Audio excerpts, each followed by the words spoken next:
زمین میں علامہ اقبال جیسی شخصیت پیدا ہوئی ہے.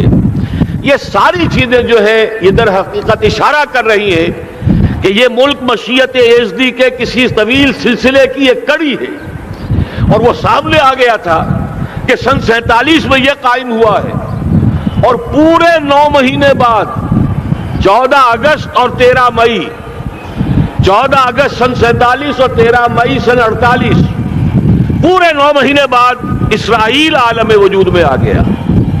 اللہ تعالیٰ نے اس عالمی بیماری، اس کے لیے جو علاج ہے وہ پہلے پیدا کیا ہے.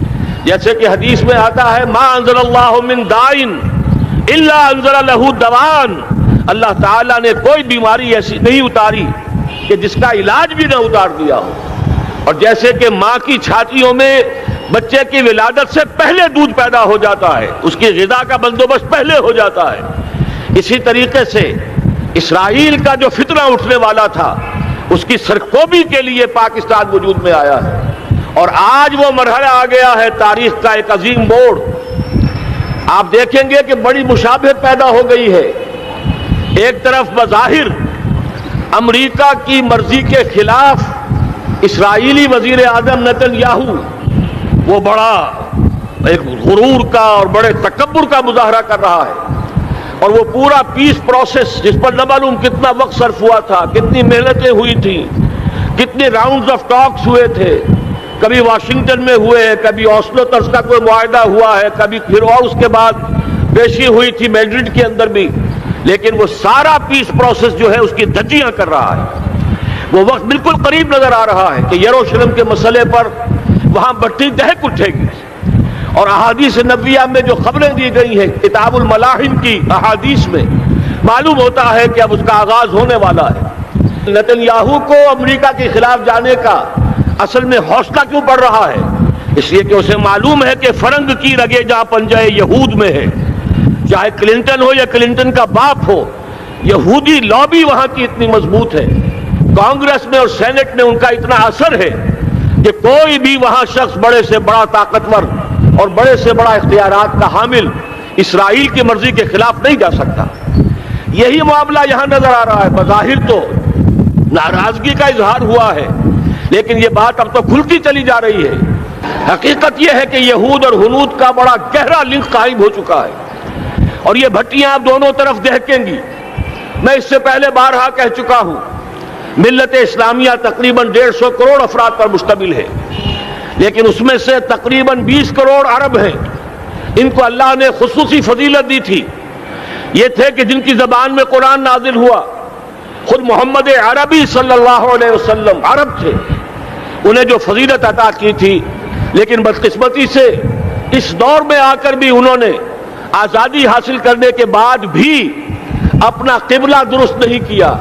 کسی نے ماسکو کی طرف رخ کیا، کسی نے واشنگٹن کا رخ کیا، اللہ اور اس کے رسول کی طرف رخ نہیں ہوا. واقعہ یہ ہے کہ مجرم ہیں. دوسرے بڑے مجرم 150 کروڑ میں سے 10% یہ 15 کروڑ مسلمان ہیں. حالیہ جو سینسس ہمارا ہوا ہے اس کے بعد اندازہ ہو رہا ہے کہ یہاں کی آبادی 15 کروڑ ہو چکی ہے. 10% امت مسلمہ کا مسلمانان پاکستان ہے، اور یہ اس اعتبار سے کہ اسلام کے نام پر ملک بنا کر نصف صدی گزار چکے، لیکن یہاں پر اسلام کا بول بالا نہیں ہوا، کتاب و سنت کی بالادستی کر اعلان نہیں ہوا. دستور میں ساری اسلامی دفعات موجود، لیکن اس کے ساتھ ہی ایسے خلا موجود، چور دروازے موجود کہ کوئی دفعہ بھی مؤثر نہیں ہے. یہ منافقت کا پلندہ لے کر ہم چل رہے ہیں اس دستور کو، اس دستور مملکت پاکستان کو. لہذا واقعہ یہ ہے کہ یہ بھٹی جو ہے ہماری آزمائش کے لیے آگ آد ابراہیم ہے، نمرود ہے. کیا کسی کو پھر کسی کا امتحان مقصود ہے؟ اس لیے میں نے وہ آیت بھی آپ کو سنائی، وَلَنَّبْلُوَنَّكُمْ بِشَيْءٍ مِّنَ الْخَوْفِ وَالْجُوعِ. آج کی صورتحال پر غور کیجئے، کس درجے یہ الفاظ ہمارے جو ہیں وہ ثابت ہو رہے ہیں اور جس اپلائی ہو رہے ہیں. ایک خطرہ پیدا ہو چکا ہے. واقعہ یہ ہے کہ کوئی کرائسس ہو، کوئی خطرہ ہو، کوئی اندیشہ ہو تو قوم جاگ جایا کرتی ہے.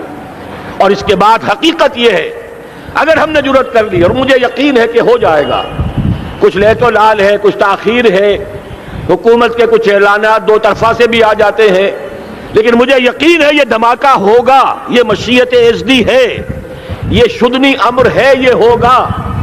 اور اس کے بعد یقیناً اس آیت مبارکہ کا دوسرا لفظ ہم پر منطبق ہوگا، وَلَنَبْلُوَنَّكُمْ بِشَيْءٍ مِّنَ الْخَوْفِ وَالْجُوعِ۔ یہاں دوسرا لفظ بھوک کا لفظ ہے، ہم پر سختیاں آئیں گی یقیناً۔ الکفر ملت واحدہ، پوری دنیا امریکہ کی زیر سرپرستی ہمارے خلاف کھڑی ہوگی، ہمارے اوپر پابندیاں لگیں گی، لیکن شاید ہمارے جذبہ ایمانی کو بیدار کرنے کے لیے اللہ تعالیٰ اسی کو ذریعہ بنا دے، اور پھر اس کے ذریعے سے پورے عالم اسلام میں عوامی سطح پر جو ہمدردی پیدا ہوگی پاکستان کے ساتھ، اس کے آثار شروع ہو گئے ہیں۔ کبھی قطر کی طرف سے خبر آ رہی ہے، کبھی الاحرام کا جو ہے وہاں بات سامنے آ رہی ہے۔ معلوم ہو رہا ہے کہ جو بھی پبلک اوپینین ہے پورے عالم اسلام میں، اس کی وجہ کیا ہے؟ میں نے اپنے پچھلے جمعے کے خطاب میں عرض کیا تھا کہ جیسے پاکستان سلطنت خداداد پاکستان ہے، ایسے ہی اس کی ایٹمی صلاحیت یہ بھی خداداد ہے، اللہ نے چھپر پھاڑ کر ہمیں دی ہے۔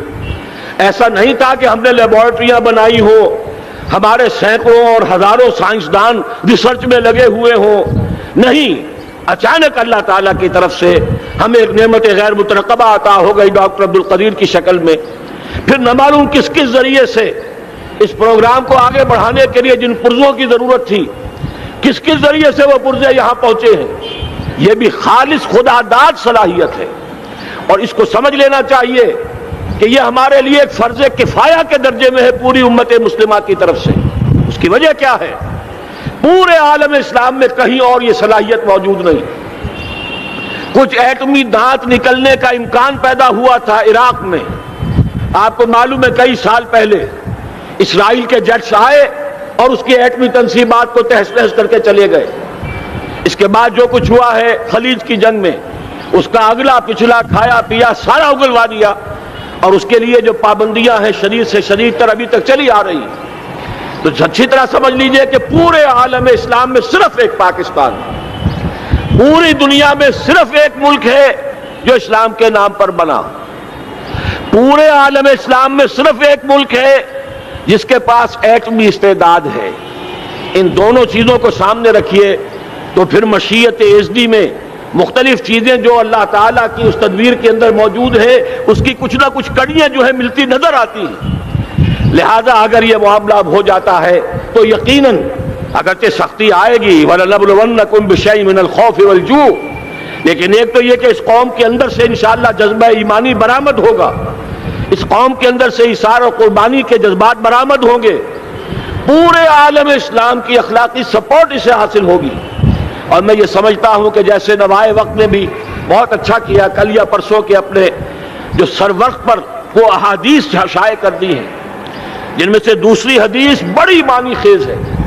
حضور نے فرمایا اصابتان احرزہم اللہ من النار، دو لشکر ایسے ہیں کہ جن کو اللہ تعالیٰ نے جہنم کی آگ سے چھٹکارے کا پروانہ دے دیا، وہ لشکر جو ہے وہ جہنم کی آگ سے چھٹکارا پا گئے، احرزہم اللہ من النار۔ وہ دونوں لشکر کون سے ہوں گے؟ اصابت یغزو الہند، ایک وہ کہ جو ہندوستان پر حملہ آور ہوگا، اور دوسرا وہ جو حضرت مسیح علیہ السلام کے ساتھ جبکہ ان کا نزول ہوگا، اور اللہ تعالیٰ ایک مجدد، اس آخری دور کے مجدد کی حیثیت سے حضرت مہدی کو بھی ہمارے درمیان میں سے اٹھائے گا، اور پھر جو آخری فیصلہ کن جنگ ہوگی الملحمۃ العظمیٰ، اس کے لیے یہاں سے فوجیں جائیں گی ان کی مدد کے لیے۔ اب ان دونوں فوجوں کو ایک حدیث میں جمع کرنے سے اندازہ کر لیجئے کہ اس کا مطلب کیا ہے۔ یہ علاقہ پاکستان اور اس سے ملحق افغانستان، یہ علاقہ ہے کہ جو اسلام کا گہوارہ پہلے بنے گا، یہاں سے فوجیں جائیں گی، اور دائیں بھی اور بائیں بھی، مشرق میں بھی اور مغرب میں بھی، اور یہیں سے انشاءاللہ تعالی اسلام کا جو عالمی غلبے کا جو وعدہ ہے اللہ کا، کی خبر دی ہے محمد رسول اللہ صلی اللہ علیہ وسلم نے، لا يبقى على الارض بیت وبر ولا مدر الا ادخلہ اللہ کلمۃ الاسلام، اس روئے ارضی پر کوئی گھر بچے گا نہ خیمہ بچے گا جس میں اللہ تعالیٰ کلمہ اسلام کو داخل نہ کر دے. وہ حدیث کے جس کے بارے میں فرمایا گیا، حضور نے ارشاد فرمایا، حضرت ثوبان سے روایت ہے کہ اللہ تعالیٰ نے میرے لیے ساری زمین کو سمیٹ دیا. ان اللہ زوالی الارض فرأیت مشارقها و مغاربها، میں نے اس زمین کے سارے مشرق دیکھ لیے، سارے مغرب دیکھ لیے، لیکن یہ جان لو ان امتی سیبلغ ملکها ما ذری لی منها، میری امت کی حکومت ان تمام علاقوں پر قائم ہو کر رہے گی جو پوری زمین کو لپیٹ کر مجھے دکھا دیے گئے. یہ وعدہ پورا ہونا ہے، اور اس وعدے کا نقطۂ آغاز یہی سرزمین. اور جیسا کہ ہمیں افغانستان میں آثار نظر آ رہے ہیں، ایک خالص دینی مذہبی حکومت قائم ہو چکی ہے. افغانستان کا 80% علاقہ امن کا گہوارہ بن چکا ہے، علماء کی وہاں قیادت ہے اور حکومت ہے. یہ پاکستان اور افغانستان مل کر، جیسا کہ آپ کو یاد ہوگا میں نے جب تجویز پیش کی تھی کہ حکومت پاکستان فوراً تسلیم کرے طالبان کو، اللہ کا شکر ہے، میں یہ نہیں کہتا کہ میرے کہنے کی وجہ سے ہوا، لیکن بہرحال اللہ کا فضل ہوا کہ چند دن کے بعد ہی حکومت پاکستان نے تسلیم کر لیا طالبان کی حکومت کو. میری دوسری تجویز ابھی پینڈنگ ہے، پاکستان اور افغانستان کا کے درمیان کانفیڈریشن قائم کیا جائے. یہ ملک دونوں مل کر واقعتاً، کہ ایک نے واقعتاً 15 لاکھ سے زیادہ جانیں دے کر مرنا سیکھ لیا ہے، اور جو قوم مرنا سیکھ لے اسے کوئی مار نہیں سکتا، اسے کوئی شکست نہیں دے سکتا. اور ایک وہ قوم ہے پاکستان میں کہ جو 400 سال کی تجدیدی مسائی کے اثرات کی امین ہے. یہ اس کا تراث علمی ہے، چاہے وہ تحریک حضرت مجدد الفسانی کی تھی، چاہے وہ علمی تحریک شاہ ولی اللہ کی تھی، چاہے وہ تحریک جہاد سید احمد بریلوی کا تھا، چاہے اور جو بھی رجال عظیم پیدا ہوئے ہیں 14ویں صدی ہجری میں، ان سب کے اثرات یہاں موجود ہیں. یہ چیزیں مل کر وہ طاقت بنے گی کہ یہاں سے اسلام پھر پھیلے گا، مشرق کی طرف بھی مغرب کی طرف بھی. اصابت تغزو الہند و اصابت مع عیسیٰ ابن مریم. یہ چیزیں جو ہونی ہے الحمدللہ میں سمجھتا ہوں کہ اب تیزی کے ساتھ حالات اس رخ پر جا رہے ہیں. کہیں فرمایا ان ینصرکم اللہ فلا غالب لکم، اگر اللہ تمہاری مدد کرے تو کوئی تم پر غالب نہیں آ سکتا. وہیں یخذلکم، اور اگر خدا نہ خواستہ اللہ تعالیٰ ہی اپنی مدد تم سے کھینچ لے، واپس لے لے، سلب کر لے، ان یخذلکم تمہیں چھوڑ دے، فمن ذا الذی ینصرکم من بعد، تو پھر کون ہے جو تمہاری مدد کر سکے گا. اس مرحلے پر سیاسی جماعتیں اپنے جو ان کا مزاج ہے اس کے مطابق چاہتی ہیں کہ کیپٹلائز کریں، پولیٹیکل مفادات حاصل کریں. بہرحال میرے نزدیک ایک کنسنسس ہونا چاہیے، ایک نقطے کا دھماکہ ہونا چاہیے. اور نمبر 2، اللہ اور اس کے رسول کے ساتھ صلح اور اللہ کی مدد کی ضمانت حاصل کرنے کے لیے کتاب و سنت کی ٹوٹل بالادستی. پورے دستور پاکستان میں کوئی شے اس کے منافی ہو اس کو نکال کر باہر کر دیا جائے، نفاق سے پاک کر دیا جائے. جیسے دعا ہے اللہم ربنا طہر قلوبنا من النفاق، اسی طرح دعا مانگیے کہ اللہ ہمارے ملک کے دستور کو نفاق سے پاک کر دے. اور وہ ساری ترامیم جن کا کہ ہم نے ایک مہم بھی چلائی تھی، وہ ترامیم جس کا تقریباً وعدہ کیا تھا نواز شریف صاحب نے، جس کے لیے 2 مرتبہ ایک محفل میں کہا تھا راجہ ظفر الحق صاحب سے کہ راجہ صاحب پھر تیاری کیجئے اور دستور کی ترمیم کا بل تیار کیجئے. لیکن یہ کہ معلوم ہوتا ہے کوئی بڑا ہاتھ ایسا تھا جس نے روک دیا ہے. یہی ہاتھ ہے جو آج ہمیں ایٹمی دھماکہ کرنے سے روک رہا ہے. ہمیں چاہیے کہ یہ دونوں دھماکے بیک وقت کریں، اور ان دونوں دھماکوں کے بعد پھر چاہے دنیا کی کوئی طاقت ہماری دشمن بن جائے، ہمارے لیے اللہ تعالیٰ کی مدد و نصرت ہوگی. وَلَنَبْلُوَنَّكُمْ بِشَيْءٍ مِّنَ الْخَوْفِ وَالْجُوعِ وَنَقْصٍ مِّنَ الْأَمْوَالِ وَالْأَنفُسِ وَالثَّمَرَاتِ وَبَشِّرِ الصَّابِرِينَ الَّذِينَ إِذَا أَصَابَتْهُم مُّصِيبَةٌ قَالُوا إِنَّا لِلَّهِ وَإِنَّا إِلَيْهِ رَاجِعُونَ. تو قوم انشاءاللہ تعالی، میں یہ سوچا کرتا تھا قوم مردہ ہے، بے حس ہو چکی ہے، دین سے عام طور پر بیزاری پیدا ہوتی جا رہی ہے، جو ہمارے دینی قیادت ہے اس سے بھی لوگوں کے اندر مایوسی پیدا ہو رہی ہے. کیسے ہوگا؟ میں نے بارہا کہا، جب میں یہ شواہد دیکھتا ہوں جو حدیث میں ہے، جس کی خبریں دی گئی ہیں، 400 سال کی تاریخ دیکھتا ہوں تو مجھے پاکستان کا مستقبل بہت شاندار نظر آتا ہے. یہ تو مشیت ایزدی میں کسی بہت اہم رول کو پلے کرنے کے لیے قائم ہوا ہے۔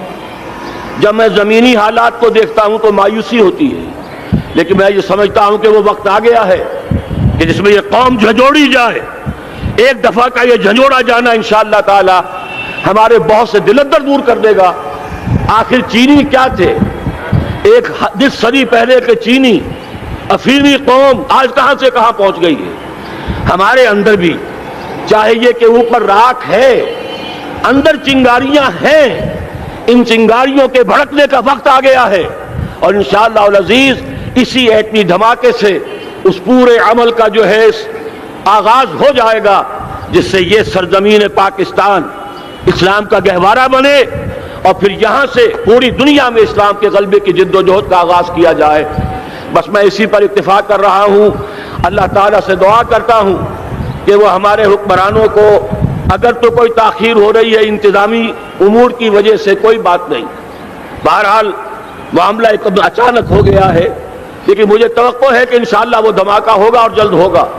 اگر کوئی تذبذب ہے تو ہم اللہ تعالیٰ سے دعا کریں گے وہ نواز شریف صاحب کے دل کو پھیر دے اور اس کے اندر استقامت پیدا کر دے، اور دوسرے یہاں کی سیاسی جماعتوں کو بھی یہ توفیق دے کہ کوئی اور سیاسی مسئلہ اس وقت نہ اٹھائیں، اور جو بھی یہاں پہ مذہبی اور دینی عناصر ہیں انہیں اللہ توفیق دے کہ وہ اس دھماکے کا مطالبہ کرنے کے ساتھ ساتھ، بلکہ میں یہ سمجھتا ہوں کہ اس سے بھی زیادہ زوردار انداز میں دستور پاکستان سے منافقت کے خاتمے اور کتاب و سنت کو سپریم لا قرار دینے کی ترمیم جو ہے اس کا دھماکہ بھی کیا جائے۔ اللہ تعالیٰ ہمیں اس کی توفیق عطا فرمائے۔ اقول قولی ھذا واستغفر اللہ لی ولکم ولسائر المسلمین۔